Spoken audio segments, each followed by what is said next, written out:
नाम मंत्र नाही फोल, दोची अक्षराचे काम उच्चारावे राम राम. वर्णाश्रम याती नामे अवघेची तरती, दोची अक्षराचे काम उच्चारावे राम राम.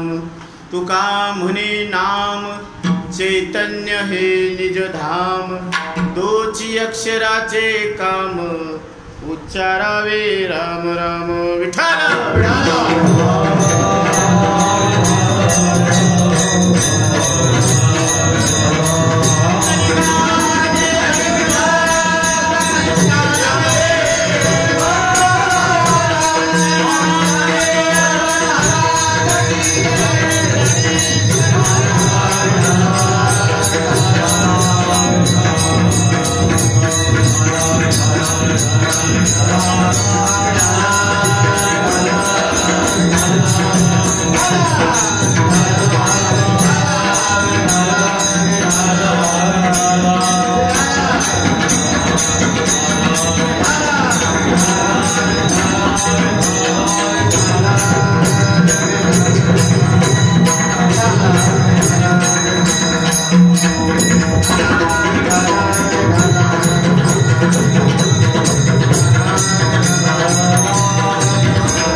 वरं पुंडरीकाक्ष दातुं मुनीन्द्रे, समागत्य तिष्ठन्तमानन्दकन्दं परब्रह्मलिङ्गं भजे पाण्डुरङ्गं. विठ्ठल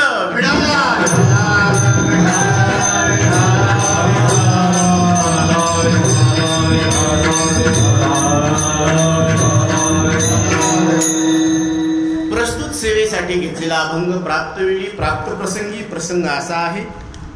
अखंड हरिनाम सप्ताह वर्ष 39वे गाथा भजन व भावार्थ रामायण सोहळा उस्मानपूर या ठिकाणी भावार्थ रामायण कथा प्रवर्तते श्री हरिभक्तपरायण महंत 108 स्वामी परमेश्वर यतीजी महाराज श्री शंकर मठ अनाथ आश्रम आळंदी देवाची यांच्या पवित्र आणि मधुर अशा वाणीतून आपण रामायणाचा भावार्थ लक्षात घेत आहात, श्रवण करत आहात, अमृत पान करत आहात. विशेष उपस्थिती श्री रामराव उद्धवराव घनवट साहेब यांच्या उपस्थितीमध्ये या मार्गदर्शनाखाली हा जो अखंड हरिनाम चिंतन सप्ताह चालू आहे.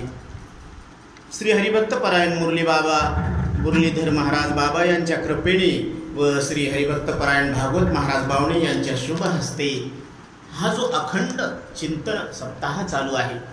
या कार्यक्रमामध्ये आमचे मृदंगाचार्य श्री महामेरू महादेव महाराज वैद्य, श्री ज्ञानेश्वर महाराज राऊत, सुदर्शन महाराज राऊत उस्मानपूर, माऊली महाराज झिमरे, मुक्तेश्वर महाराज गोरे, दिनकर महाराज बुरकुले, गायनाचार्य संजय महाराज फोके, संगीत विशारद श्री बाबासाहेब महाराज देशमाने मंगरूळ, आसाराम महाराज गोरे, भरपूर मंडळी आहेत. वेळेअभावी सगळ्यांची नावं घेतली असं मी गृहीत धरतो आणि सेवेला आरंभ करतो. विठ्ठल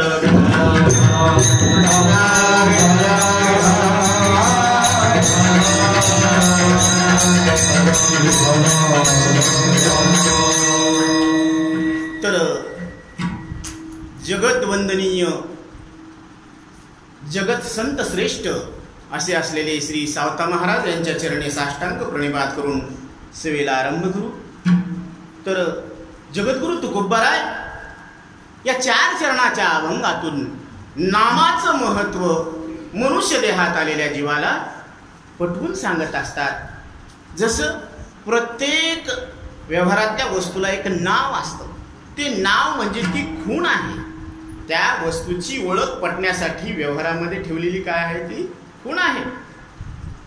जसं आरसा म्हटल्यानंतर आपल्या मनामध्ये कंगवा येतो का? आरसा म्हटल्यानंतर कंगवा येत नाही, किंवा तेल, खोबऱ्याचं तेल म्हटल्यावर गोड तेल येतं का?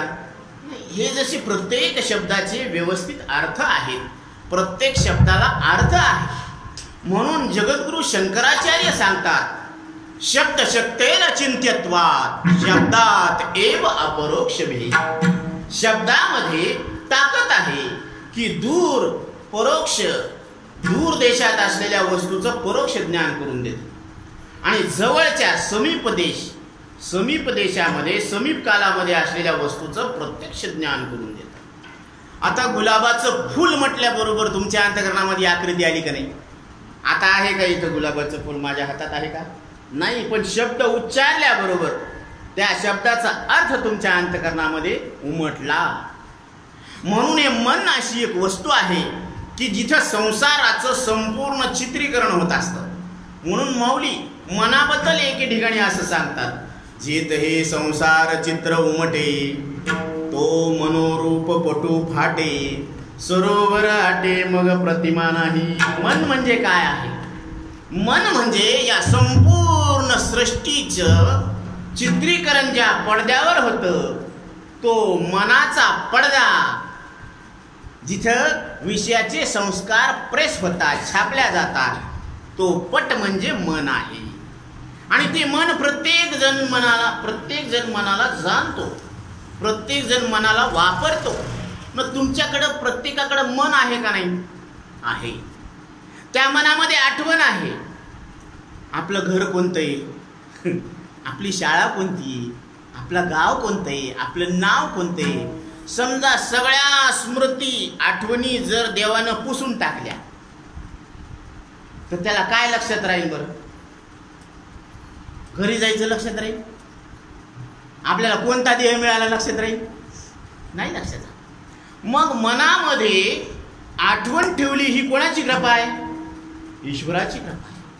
त्याच्या कृपेनं आपल्याला आठवतं, त्याच्या कृपेनं आपल्याला प्रत्यक्ष ज्ञान होतं. म्हणून भगवद्गीतेमध्ये भगवान सांगतात, मतस्मृतिर्ज्ञानम अपोहनंच वेदेशी सर्वैरहमेव वेद्यो वेदांत कृतवेद विद्येव चाहं. अर्जुना, ज्याला स्मृती ज्ञान आहे आणि ज्याला प्रत्यक्ष ज्ञान आहे तो परमात्मा आहे. हे परमात्म्याचं लक्षण आहे. विठ्ठल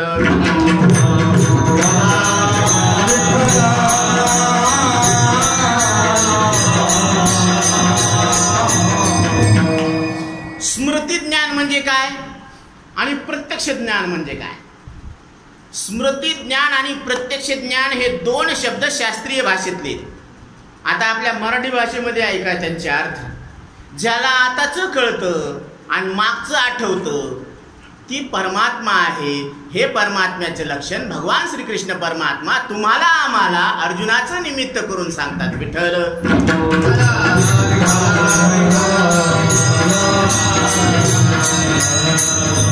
मग मागचं कोणाला आठवतं आणि आताचं कोणाला कळतं? हे प्रत्येकाच्या मनाला प्रश्न करा, आपापल्या मनाला. मागचं कोणाला आठवतं आणि आताचं कोणाला कळतं? आताचं जे कळतं इंद्रियाद्वारे अंतःकरणामध्ये ते प्रत्यक्ष, आणि इंद्रिया वाचून मनामध्ये जी आठवण होती ती आठवण ती कोणाला होती? तुम्हालाच होती ना. बालपणात तुम्ही काय काय खेळ खेळले हे तुम्हालाच आठवतं ना बाबा, तुम्हालाच आठवतं. आणि आता ते खेळ खेळता येत नाही हे कोणाला कळतं? तुम्हालाच कळतं. म्हणजे प्रत्यक्ष ज्ञान तरी तुम्हाला आहे आणि स्मृती ज्ञान तरी तुम्हाला आहे. म्हणजे परमात्म्याचे लक्षण तुमच्यामध्ये बसलेले आहेत. पण आपण स्वीकार करतो का की मी परमात्मा आहे म्हणून? नाही स्वीकार करत. आणि आपण काय स्वीकार केलेला आहे? मी जातीचा आहे, मी कुळाचा आहे, मी वर्णाचा आहे, मी धर्माचा आहे. म्हणजे या स्थूल देहावर वर्ण, आश्रम, नाम, गोत्र, जात ह्या सगळ्यांचा आपण अभिमान धरून ठेवलेला आहे. म्हणून आचार्य सांगतात, यया पुत्र भार्यादिषु अहमेव सकलो विकलो व्यक्ती बाह्य धर्माणी आत्मानी अध्यस्यन्ति. हे काय करायला लागले? हे शरीराचे बाह्य धर्म आत्म्यावर आरोपित करून घ्यायला लागले. म्हणून माऊली सांगतात, इथ आत्मा आत्मयाचे ठाई, देखिजे देहीचा धर्मो देही, ऐसे जाणणे जे पाही, अनाहाती आत्मा. असं जे जाणतात ना ते फार तुरळक आहेत बरं का. हे लाखातून नाही, कोटीतून एक आहे. कसे येत? कोटीतून एखादा आहे. मग आस्थेची या महापुरी, रिगता ती कोटीवरी, परी विपाईच्या थडी, एकलाची निघे. काय गंमत आहे, सगळ्यांनी कमरा कसलेल्या आहेत बरं का. संसारामध्ये हे जे संसार करायला लागलेत ना सगळ्यांनी कमरा कसल्या. कशामुळं? बापाला नाही जमलं पण मी जमून दाखवतो. काय जमून दाखवतो? रावणाला जमलं नाही राव, त्याच्या 3 इच्छा राहिल्या अजून. कोणत्या? मी सोन्याला सुगंधित करीन. करताच आलं नाही. सोन्याचा सुगंध येतो का? वाळूची गाठ मारून दाखवीन. मारता येते का वाळू? आणि स्वर्गाला शिडी लावीन. स्वर्गाला लावली का शिडी? नाही लावता. म्हणून इथं रावणाचं नाही जमलं संसारामध्ये, तर तुम हम क्या चीज है. संसारानं कोणी सुखी झालेलं. संसाराली या एक सुख आले,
काय म्हणतात महाराज?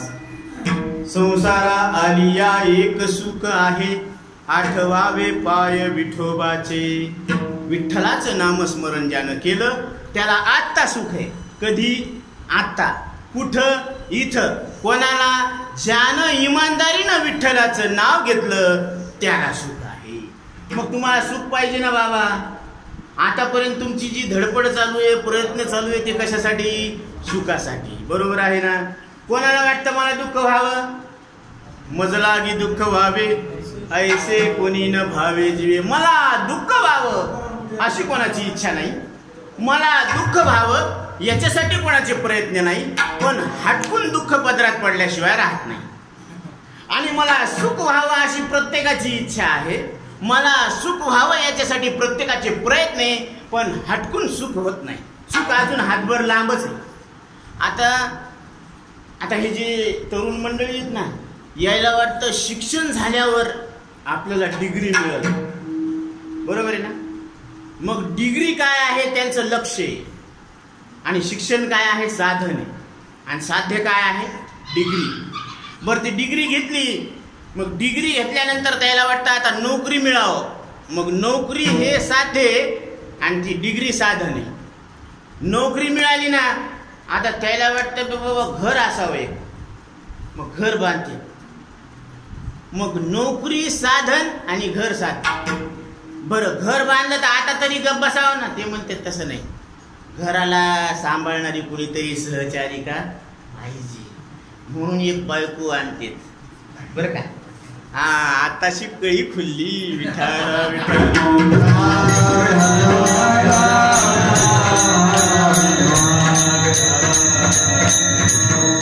मग बायको आली.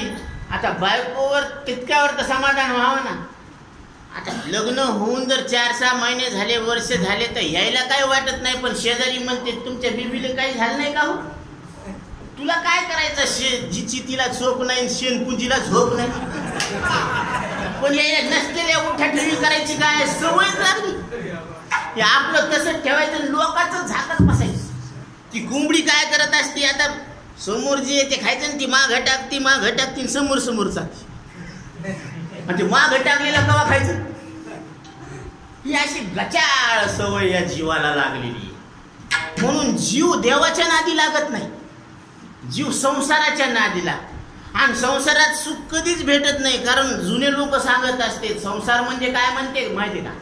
सरळ आणि सोपी व्याख्या, सारी रात पाखडन काही नाही सापड. त्याला काय म्हणते? संसार दुःख मूळ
सदैवांचा जीवा परोपकारी, आंधळ्या दृष्टी देतो त्याचे नाव मी उच्चारी. कारण जीव आहे चांगला पण आंधळा आहे.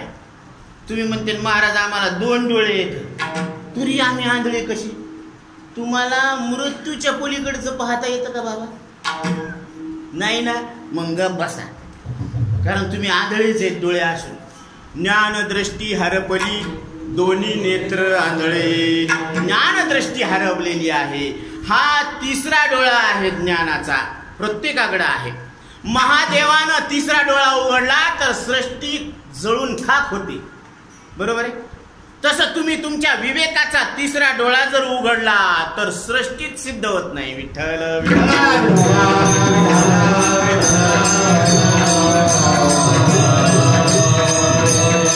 म्हणून तुमच्या जवळ असलेला विवेक श्रेष्ठ आहे का सृष्टी श्रेष्ठ आहे? बोला. विवेक श्रेष्ठ आहे. कारण ज्ञानोबराय सांगतात, मज हृदय सद्गुरु जिने तारिलो हा संसार गुरु, म्हणून विशेषे अति आदरू विवेकावरी. ज्ञानोबराय सांगतात की माझ्या सद्गुरूला मी माझ्या हृदयामध्ये धारण केलेला आहे. तर सद्गुरूनं सांगितलं ठीक आहे, तू तुझ्या ठिकाणी असलेल्या विवेकावर आदर कर. आणि कोणता विवेक? आचार्य सांगतात आत्मानात्मा विवेक ज्ञानम ज्ञानम भवती निर्मला. आत्मा काय आहे, अनात्मा काय आहे याचा काय करा, तुम्ही निवाडा करा. निवाडा करायला सांगितले. त्रिगुण सार निर्गुण हे सार,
पुण्याची गणना कोण करी. जर आपण वाणीना हरी राम कृष्ण हरी असं जर म्हणत गेलो तर त्याच्यानं किती पुण्य होईल काही सांगता येत नाही, गणतीच करता येत नाही. आकाशाला कोणी मोजावं कशानं मोजा.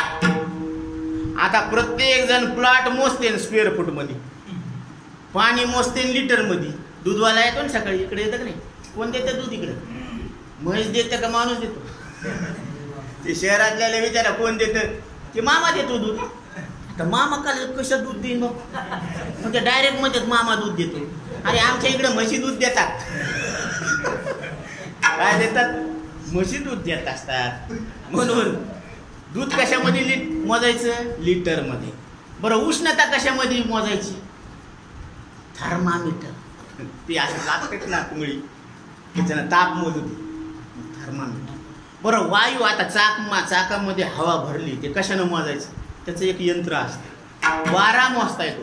पण आकाशाला कोणी मोजावं, कशानं मोजावं आणि कशात मोजावं, कोणी मोजावं, कशानं मोजावं, कशात मोजावं, त्या बात आहे. प्रश्न नाही पडत तुम्हाला, प्रश्न पडत नाही तुम्हाला. आता आकाश म्हणजे ही पोकळी, पोकळीला मोजता येतं का, नाही मोजता येत बाबा. तसं चैतन्याला मोजता येत नाही, आणि चैतन्य तुम्ही येतं बरं का. कारण तुम्हाला कळतं ना, तुम्हाला कळतं हे कोणाला शिकवायची गरज आहे का, नाही. मग ज्याला कळतं ना तेच देव आहे. कारण पंचीकरण या ग्रंथामध्ये श्रीराम गुरु शिष्याला सांगतात, कारण शिष्य प्रश्न विचारतात, गुरुदेव को देव हा, देव कोणाला म्हणावं गुरुदेव.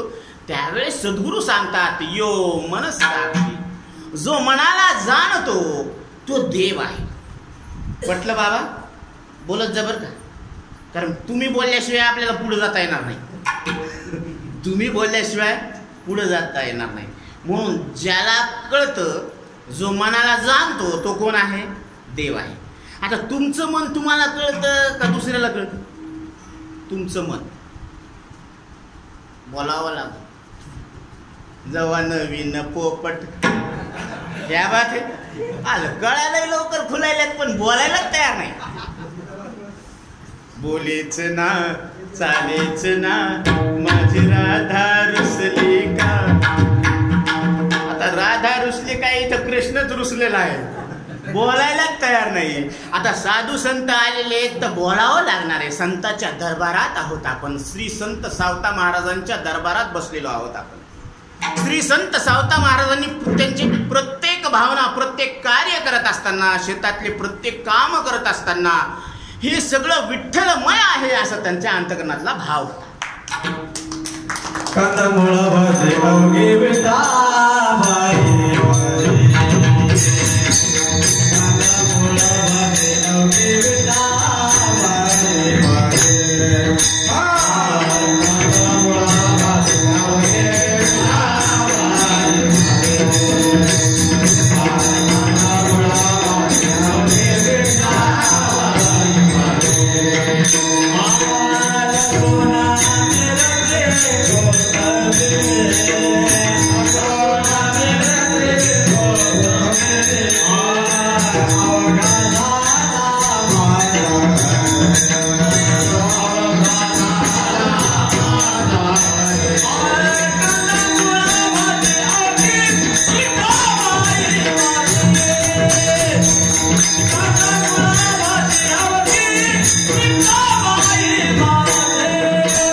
शेतीतले प्रत्येक काम करायचे तर त्यांच्या मुखातून विठ्ठलाचं नामस्मरण घडायचं. त्यांच्या आईवडिलांनी 50 वर्ष विठ्ठलाची पंढरपुराची पायी वारी केलेली आहे. आता त्यावेळेस वडिलांचं निष्काम कर्म होतं हे वारीचं. पण आई साहेबांच्या मनात असायचं की भगवंताला बोलायला वेळ भेटावा. तर त्यावेळेस कवाड लावण्यात आले होते, पण दर्शन राहिलं होतं, कारण हे कीर्तन ऐकायला बसले होते दोघ जण. मग भगवंताला लक्षात आलं. मग आपोआप त्यांनी दरवाजे उघडे केले, दर्शन घेतलं आणि त्यावेळेस विचारलं, तुम्हाला काय पाहिजे सांगा. वडील सांगायला तयार नाहीत, कारण काय मागावं देवाला. देवानं सगळं दिलेलं आहे, हात दिले, पाय दिले, कान दिले, इतका चांगला देह दिला, वाणी दिलेली आहे. आता काय मागावं देवाला, कारण देवाच्या नामस्मरणामध्ये हा देह पडायला पाहिजे अशी त्यांची इच्छा होती. निष्काम भक्ती होती आणि निष्काम अंतकरणानं देवाची भक्ती केली की चित्त शुद्ध होत असतं आणि शुद्ध चित्तामध्ये देव आपोआप प्रगट होत असतो. म्हणून त्यांच्या अंतकरणामध्ये वासना नव्हती, संसाराबद्दल वासना नव्हती. पण जिजामातेला तरी देवाला आस व्हायली, यानं माझ्याकडे इतकं नाव घेतलं, फुकटच नाव घेतलं, काहीच मागितलं नाही, हे माझ्या ऋणामध्ये मला अडकून टाकलं, आता याच्या ऋणातून मी कसा उत्तर येऊ. यायला तरी मागावं काहीतरी. म्हणून त्याच्याकडे विचारायला गेले तर ते म्हणले, देवा विठ्ठला पांडुरंगा, माझ्या वंशाला एक दिवा दे. तर त्यावेळेस विठ्ठलानं वचन दिलं की मी तुमच्या घरी प्रगट होणार, बाळ रूपात प्रगट होणार. आणि ठरल्याप्रमाणे ही वारीहून आल्यानंतर असे दिवस गेले आणि भगवंताचा अवतार झाला सावता महाराजांच्या रूपाने. सावता महाराज लहानपणापासून खेळायचे, बागडायचे, शाळेमध्ये जायचे, हुशार होते, विद्वान होते, साधी राहणी होती.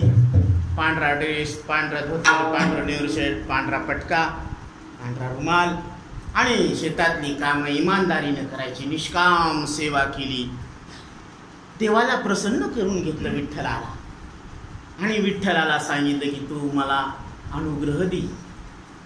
तर त्यावेळेस भगवंतानं सावता महाराजांना संपूर्ण ज्ञान प्राप्त करून दिलं. अशा पद्धतीनं सावता महाराजांनी देवाला आत्मसात केलं आणि प्रत्येक कार्य करत असताना विठ्ठलाचं नाव घ्यायचं असतं. म्हणून उठता बैसता हरी होता, असं भगवंताचं नामस्मरण करत करत जसं आमच्या मीराबाईनं जन्मभरीच्या श्वासा इतके मोजिले मी प्राण, बाई मी विकत घेतला श्याम. भगवंत श्यामच विकत घेऊन टाकला, कारण आता त्याच्यावर सत्ता कोणाची? माझी. तसं देव आपला असं करून घ्यायला पाहिजे, कारण संसारात सुख नाही आणि देव कसा आहे? सुखरूप आहे. म्हणून त्याचं नाव जे जे घेईल ना त्याला सुख होईल आणि ते नाव घ्यायला पैसे लागत. देवा कारणे भावत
पैसे लागत नाही. नाम घेता न लगे मोल. पैसा लागतो का? बरं म्हणा बरं, विठ्ठल विठ्ठल. पैसा न लगे रुपया न लगे,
नामाचं नाव घ्यायला पैसे लागत नाही.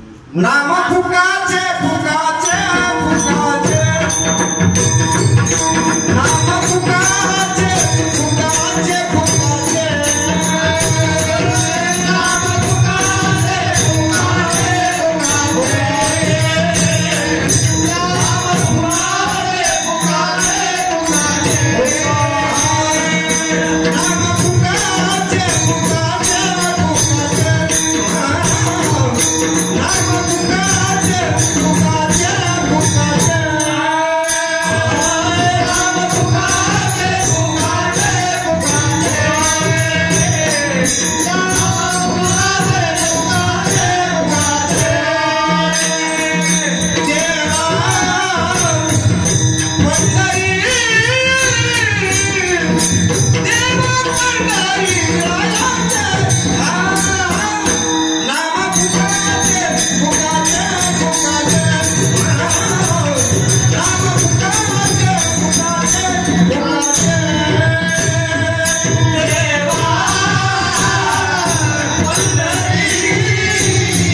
माहित आहे, घेता येत, सोपं आहे. बरं, साक्षात फल आहे. नामात फल आहे. उधार दान पाक नपुन, तुरदान महापुन. वैष्णवांचा माल खरा, तुरतुरा वस्तूशी. उधारीचे 1000 रुपये नका देऊ, नगदी 500 द्या मला. व्यवहारात असं करतात का नाही? हा, म्हणजे व्यवहार कसा आहे, सुख पाहिजे. आणि परमार्थ आज नाही कळालं तर उद्या कळेल, चलू द्या. रे वा. आणि आयुष्य आपल्या हातात आहे का? अल्प आयुष्य अल्पमतीन ते नाही आपल्या हाती. हो दादा, दादा नाथ महाराज आपल्याला सांगायला लागले, दादा आपण त्याचे दादा का ते आपले दादा. पण नाथ महाराजांची आपण इतकी लाडकी आहेत की ते आपल्याला दादा म्हणायला. जाग रे जाग दादा, मोठे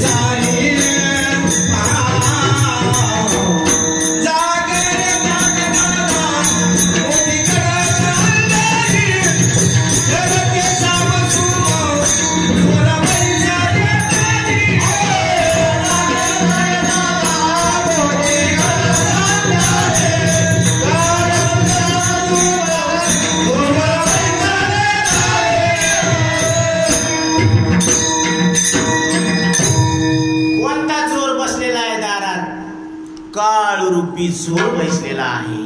आणि हा काय करायला लागला, एक एक एक एक श्वास निघून चाललाय लागलं म्हणून ते मोजत बसलेला आहे. कसा आहे, मोजायला लागलेला आहे. म्हणून हे जे शरीर मिळालेलं आहे आपल्याला, ही रचनाच अद्भुत आहे.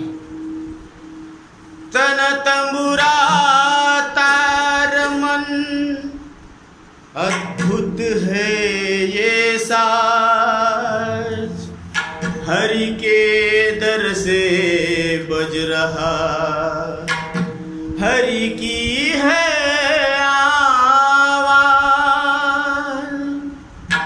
तन के तंबूरे में दो, तन के तंबूरे में दो सांसों के तार बोले, जय सिया राम राम, जय राधे श्याम श्याम. जय सिया राम राम, जय राधे श्याम श्याम. तन के तंबूरे में दो, तन के तंबूरे में दो सांसों की तार बोले, जय सिया राम राम, जय राधे श्याम.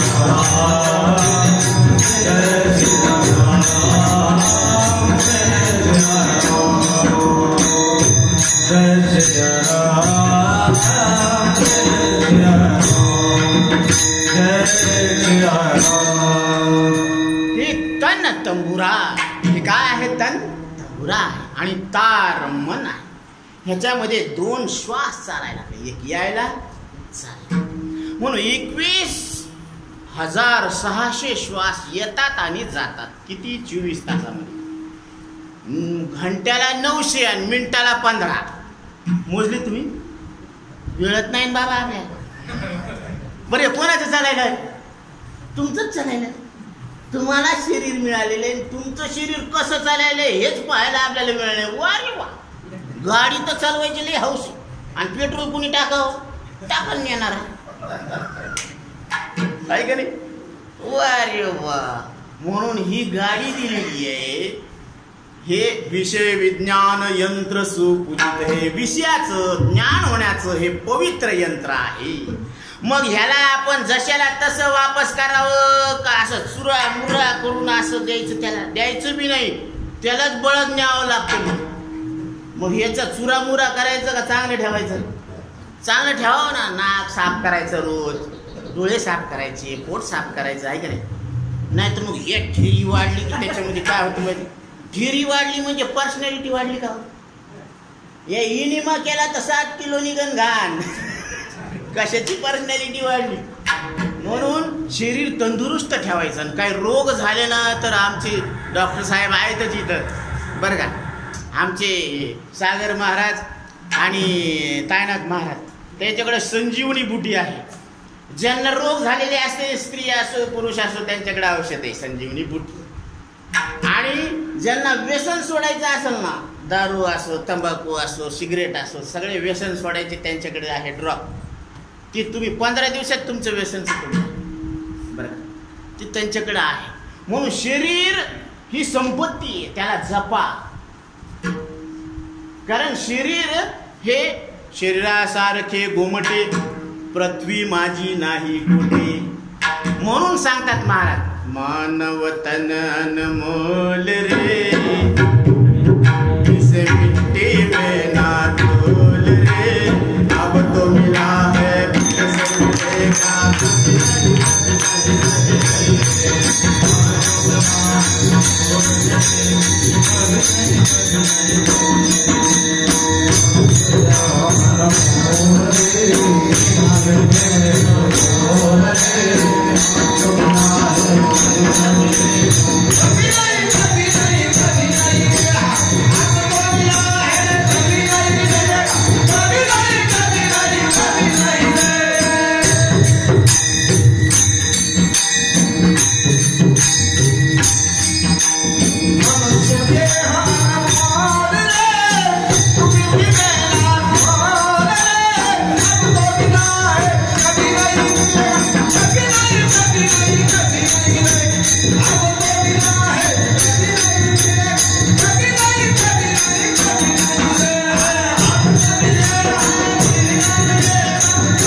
खूप सुंदर संगत दिलेली आहे. तर एक जण म्हणलं, बालपणामध्ये आपण असं खेळत नाही कडे. काय नाही खेळलो आपण? लिंगरचोक खेळलो नाही बरं का. अजून आपण हे खेळलो नाही, ते खेळलो नाही. मग त्याला वाटायला लागलं की आपण हे खेळलो नाही, मग काय करावं आता? तर त्याला वाटायला लागलं की आपण खेळलो नाही म्हणून त्याला थोडंसं वाटायलं ना, दुःख वाटायला. तर ती म्हणे आता असं करू, दुसून. काय करू? बालपण दुसून. ते म्हणले तसं नसतं इथं. बालपण एकदाच, तारुण्य एकदाच, म्हातारपण आणि चौघाच्या खांद्यावर ज्या बात. डबल इथं काहीच नाही. म्हणून डायरेक्टरनं सांगितलेलं आहे केसी बोकडियामध्ये, त्यांनी सांगितलेलं असं की जीवनामध्ये आणि चित्रपटामध्ये काय फरक आहे. चित्रपटामध्ये रिटेक होत असतो, जीवनामध्ये रिटेक नसतो. विठ्ठल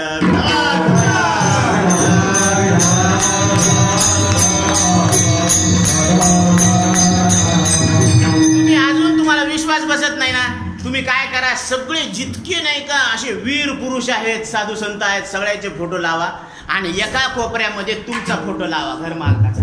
आणि त्या लेकराला विचारा, बेटा तुला ह्याच्यातून कोणासारखं व्हायचं, कोण व्हायचं. तर ते एक गोष्ट मी गॅरंटी देतो की ते तुमच्या फोटोकडे बोट दाखवणारच नाही. त्याला माहिती आहे यानं काहीच केलं नाही आपल्याला, काहीच केलं नाही. त्याला वाटतं याच्यासारखं नाही व्हायचं, मला बापासारखं नाही व्हायचं. त्यानं काय केलं माझ्यासाठी? अरे काय केलं, तुला केलं ना, अजून काय पाहिजे. ते म्हणते तुम्ही काय केलं माझ्यासाठी आणि मला हिस्सा द्या. कशाचा हिस्सा? वा रे वा, हिस्सा? तू तुझं कमीवाने खा, हिस्सा करायचा. आता आई वडील यांना लेकरानं सांभाळावं ही जबाबदारी. कारण जेव्हा बसता येत नव्हतं तेव्हा कोणी बसलं? आईनं बसलं. जेव्हा गोमूत करता येत नव्हतं कोणी केलं? आईनं केलं. म्हणजे आईनं आपलं गोमूत केलं, लहानाचं मोठं केलं. त्याला चलता येत नव्हतं, बसता येत नव्हतं, यानं बसविलं आईनं, सगळं सांभाळ केला आहे ना. पोटच्या गोळा म्हणून काय केला? सांभाळ केला. आणि आता आई वडील थकलेले आहेत, आता त्याला सांभाळायचंय, हे मुलाचं कर्तव्य आहे, मुलाचं. आणि तो जर त्या कर्तव्याला विन्मुख होऊ लागला, पाठ फिरू लागला, तर त्याच्या इतका दुष्ट माणूस या जगात कोणी नाही. कारण आई वडील हे आपल्यासाठी ईश्वर आहेत. ईश्वर कसा आहे माहित नाही, पण ईश्वराच्या रूपानं आई वडील हेच गुण आहेत आपल्याला. ईश्वर